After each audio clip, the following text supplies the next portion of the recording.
being able to overcome that is what makes us who we are.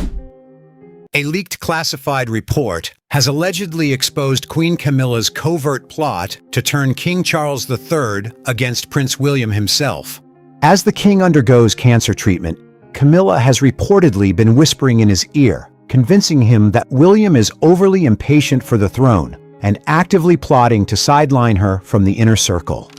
However, the boiling point was reached following a state banquet at Windsor Castle. With King Charles nearly collapsing from sheer exhaustion, William confronted Camilla head-on inside the palace walls for the very first time. According to insiders immediately following that explosive night, William quietly gathered a dossier of evidence documenting what truly happens behind closed doors, forcing the royal council into an emergency review. In a shocking turn of events, this counteroffensive has already stripped Camilla of a significant portion of her power, while King Charles remains on the throne, effectively sealing her fate for when William eventually accedes to the crown. What damning evidence does William hold that turned the entire royal council against Camilla? And does the Queen have one final card left to play to salvage her grip on power? Or was she defeated the moment William struck back? The pale amber light from the antique desk lamp in the Clarence House study did little to dispel the somber atmosphere hanging over the room. Prince William, the heir to the British throne, a man bearing the weight of a millennium-old institution upon his shoulders, stood motionless by the window. Following the relentless torrent of family crises since the turn of the 2020s, his face had grown deeply lined with the hallmarks of anxiety. The bond between him and his father, King Charles III, which had been painstakingly rebuilt on mutual empathy after the passing of the late Queen Elizabeth II in 2022, was now fracturing under the strain of an invisible force. On the mahogany desk, a slender folder lay in deceptive stillness, yet its volatile potential carried the force of a subterranean earthquake. It was a leaked internal classified report from the Cabinet Office, a document that should have only ever circulated between heads of state and top-tier advisors. The cold black type, printed on royal stationery, exposed a brutal reality: someone had been systematically feeding toxic suspicions into the king's mind. The report detailed a sequence of memos and subtly calculated remarks, all orchestrated to twist William's devotion into blind ambition. They wanted King Charles to believe that his eldest son was impatiently waiting for him to abdicate, and that William was quietly consolidating a faction to sideline Queen Camilla the moment an opportunity arose. Not far away at Buckingham Palace, Queen Camilla maintained the astonishing composure of a woman who had weathered half a century of political storms. Once the most vilified woman in the public eye during the 1990s, following the sensational divorce of Charles and Princess Diana, she had patiently and quietly solidified her position step by step, culminating in her official coronation in 2023. In the present day, as King Charles III endured exhausting rounds of medical treatments for his severe illness, Camilla had swiftly transformed herself into his sole shield, the ultimate gatekeeper, controlling all access to the sovereign. She deftly capitalized on her husband's physical and emotional vulnerability during his treatment to establish herself as his absolute anchor, the only person he could trust and rely on during his loneliest hours. William could acutely feel the widening chasm between father and son with each passing week. The brief phone calls, the perfunctory nods during Privy Council meetings, and the guarded defensive looks his father had given him recently provided the clearest proof. Whenever he proposed a plan to lighten his father's workload, King Charles would look at him with a bleak, melancholic gaze, as if staring at a usurper waiting in the wings for the final chapter of his life. Standing behind that curtain of manipulation was none other than the woman who controlled the king's medical care and daily schedule. William's fingers tightened against the edge of the desk as he flipped through the pages of the report. He noticed timelines that aligned with terrifying precision with recent staffing changes inside the palace walls. His initial suspicion of a simple media misunderstanding completely shattered giving way to a bitter reality. This was no accidental leak, but a calculated strategy of division, a profound attempt to isolate him from his ailing father. The conclusion of the classified report left a haunting silence in the mind of the Prince of Wales, as he realized that the battle to protect his family and the crown had already begun within the very heart of the royal household, and his opponent had never intended to stop. The specialized medical suite inside Buckingham Palace always carried a faint scent of sterile antiseptic mingled with King Charles III's familiar Earl Grey tea.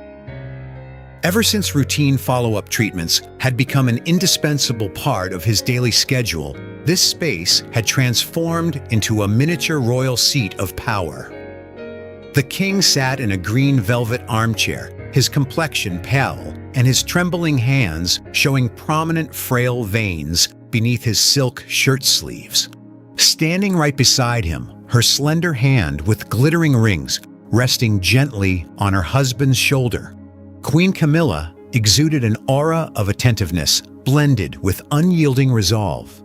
She repeatedly spread out dossiers regarding upcoming public events, deftly using her low, steady voice to convince the king that his presence was the sole remedy keeping the kingdom stable.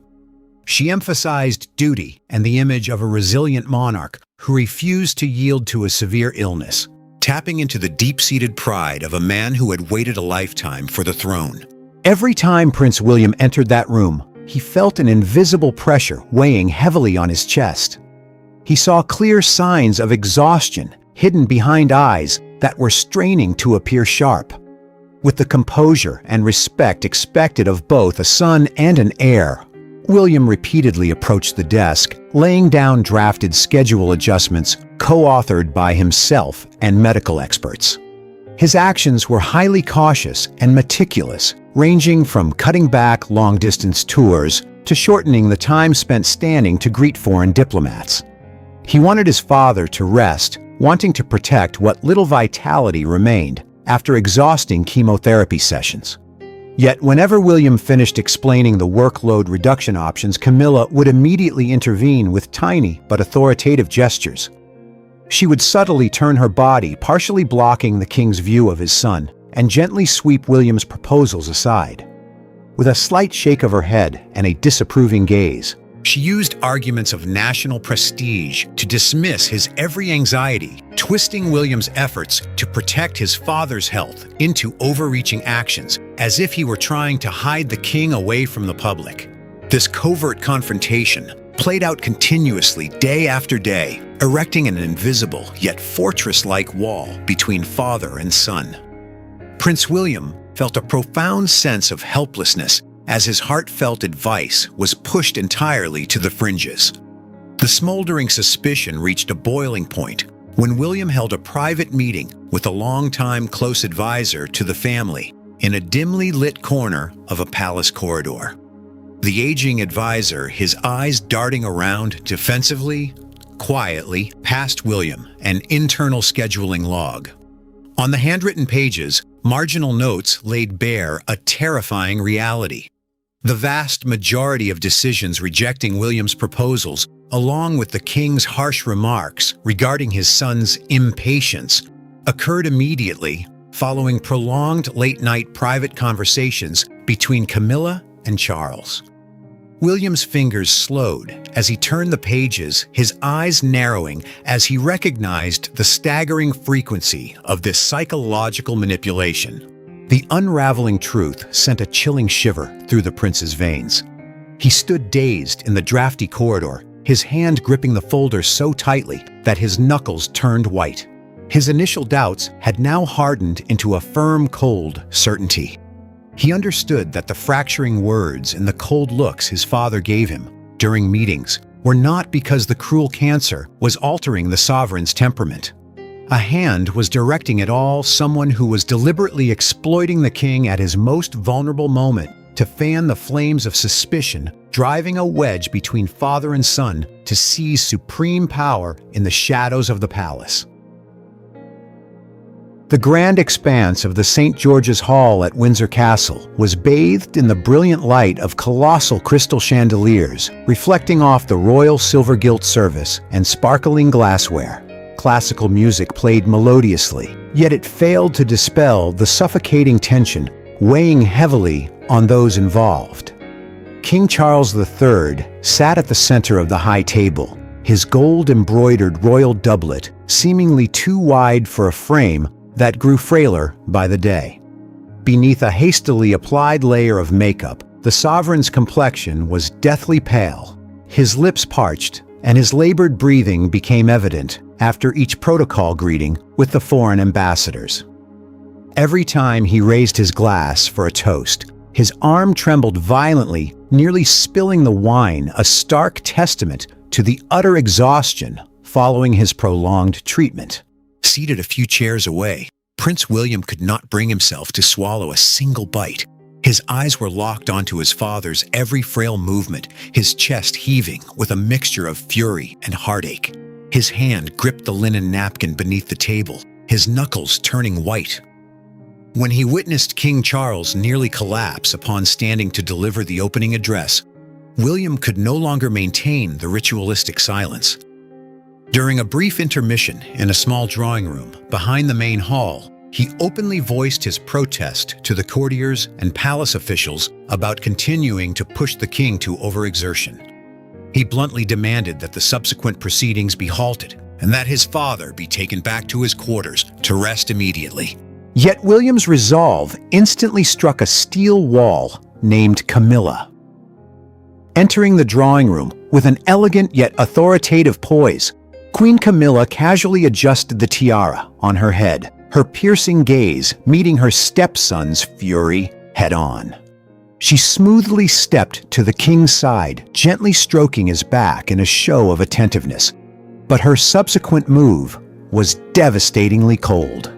She signaled the aides to continue preparing the wardrobe for the next segment, while using subtle nods and meaningful glances to assert that the monarch's presence at this moment was irreplaceable if they were to safeguard the crown's prestige before the international media. In William's eyes, Camilla's distant smile and her unyielding insistence on keeping the king at the banquet were no longer about devotion to national honor. It was a display of cruel selfishness, an act of placing her ambition to maintain her personal influence and power above the very survival and health of her husband. The ultimate crisis unfolded immediately after the state banquet concluded. As the final guests departed from the castle, King Charles III suffered a complete physical collapse the moment he crossed the threshold of the royal bedroom. He sank onto the nearest sofa, gasping for air, his face ashen, lacking even the strength to lift his arms for the royal doctors to remove his heavy metals. Standing witness to the chaotic scene as physicians rushed to check blood pressure and administer oxygen to his father, William's heart tightened. He looked over at Camilla, who was now standing in the corner of the room, quietly observing with an expressionless face, her hands tightly clasped. At that exact moment, the fragile bond and the facade of civility that William had painstakingly maintained with his stepmother for so many years severed completely. His final shred of belief in her sincerity vanished, replaced by a cold resentment and an ironclad determination to bring an end to this manipulation.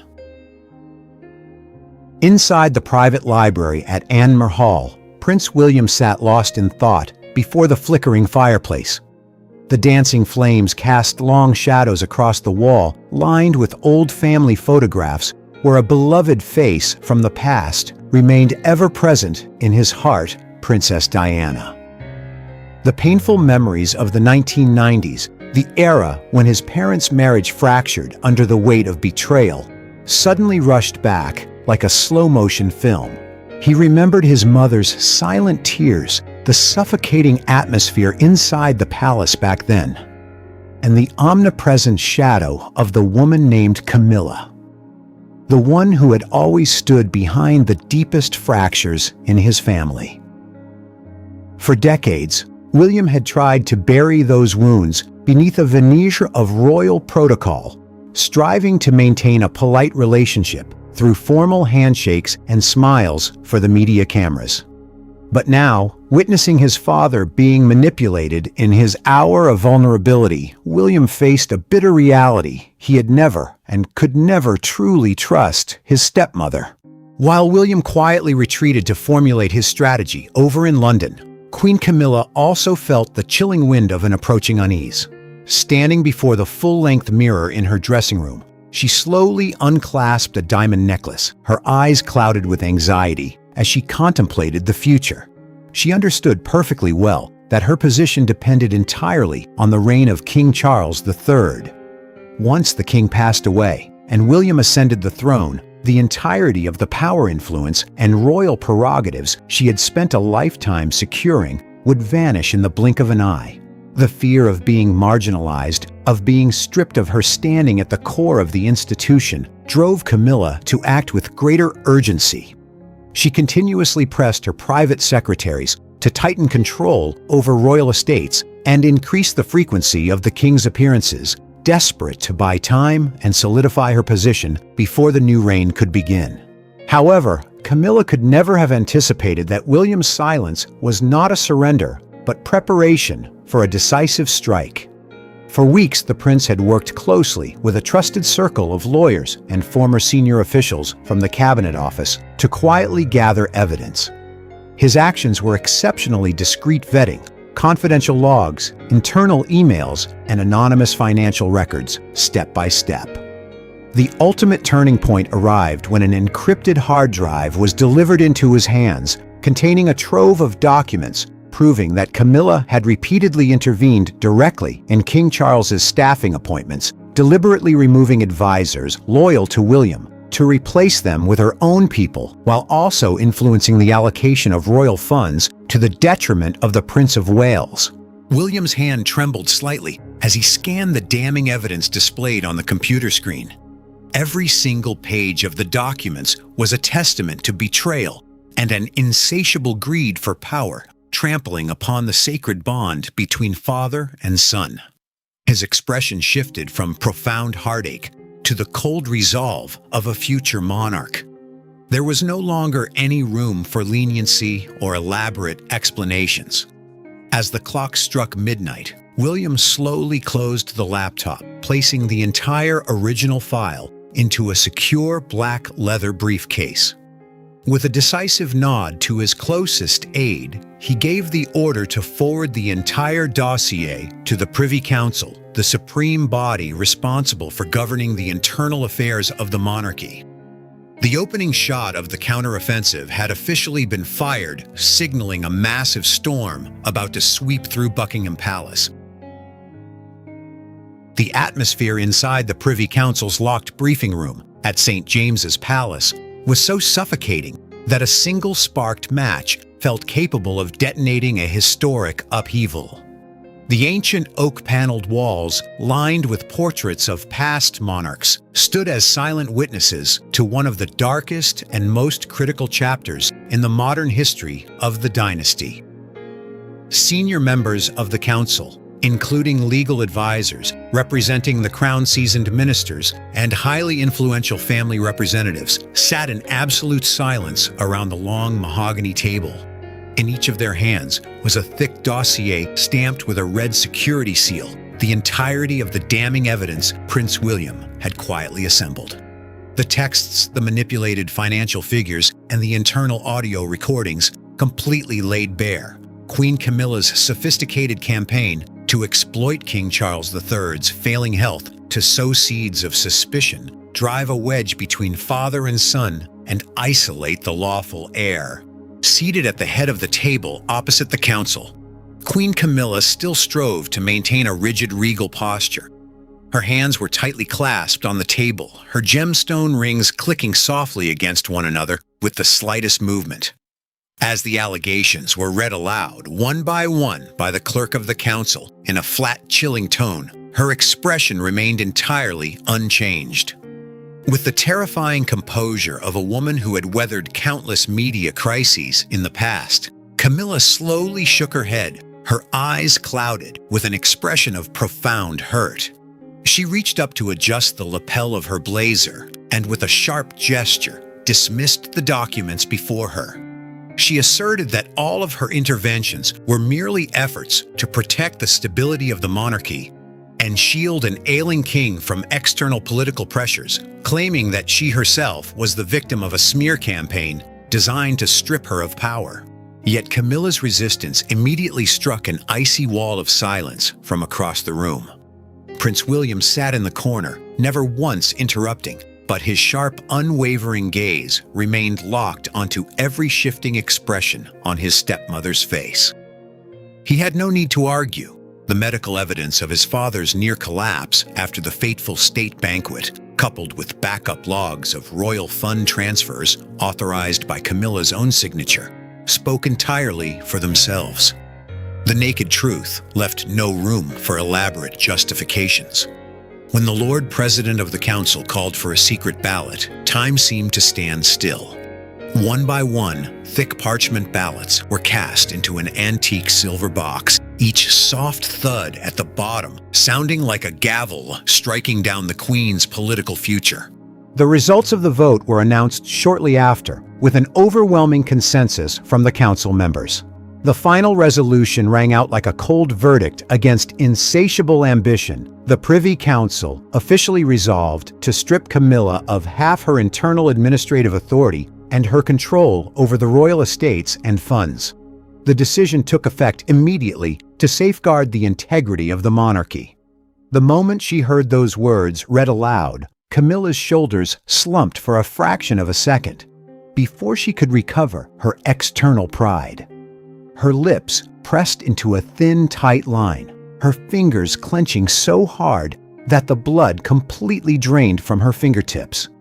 For the first time in decades of manipulation, having always emerged victorious in the palace wars, Camilla bitterly realized she had been thoroughly defeated by the ruthless, flawless, and cold execution of Prince William. Though the political storm behind the palace walls had settled, the public facade of the British royal family remained flawlessly intact before the media cameras. Queen Camilla still appeared at ceremonial events with her lofty title, her hair meticulously coiffed, and a polite smile ever present upon her lips. Yet beneath the velvet cloaks and glittering tiaras, her actual power had been completely hollowed out.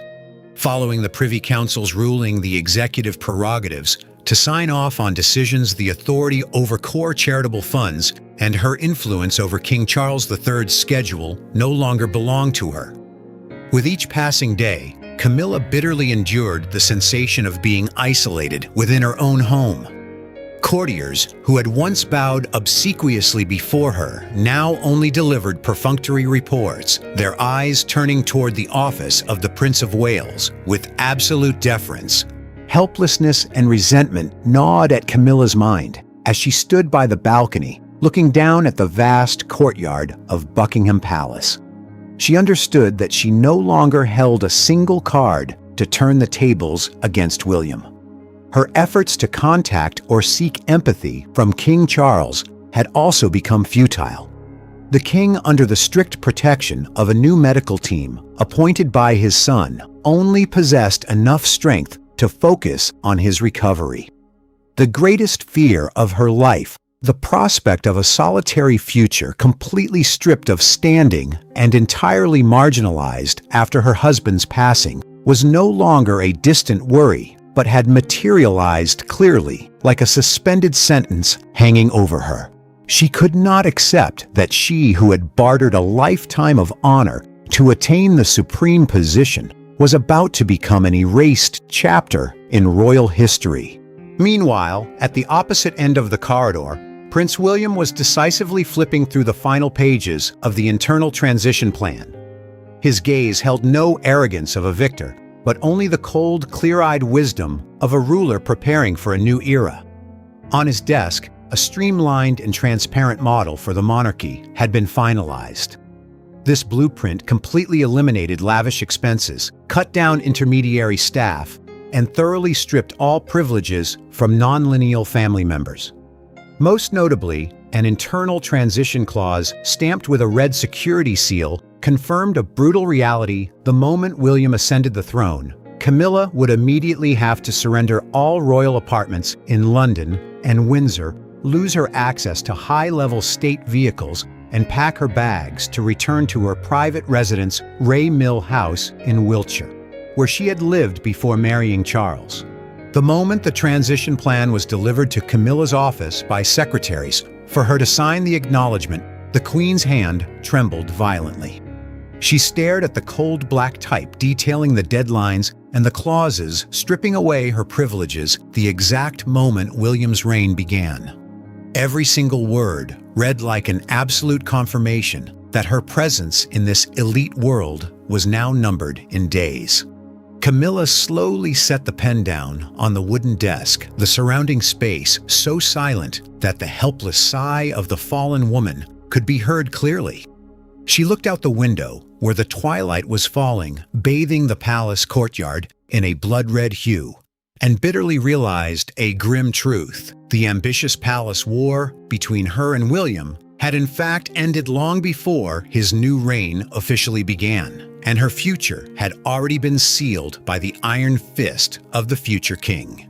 After finishing the story, do you think Prince William's covert gathering of evidence and stripping of power was a necessary act of decisiveness to protect the monarchy? Or was it in reality a cold-blooded revenge for the wounds of the past? Share your thoughts with us in the comment section. Remember to like, share, and subscribe for more. Also click the next video showing on your screen. You will enjoy it.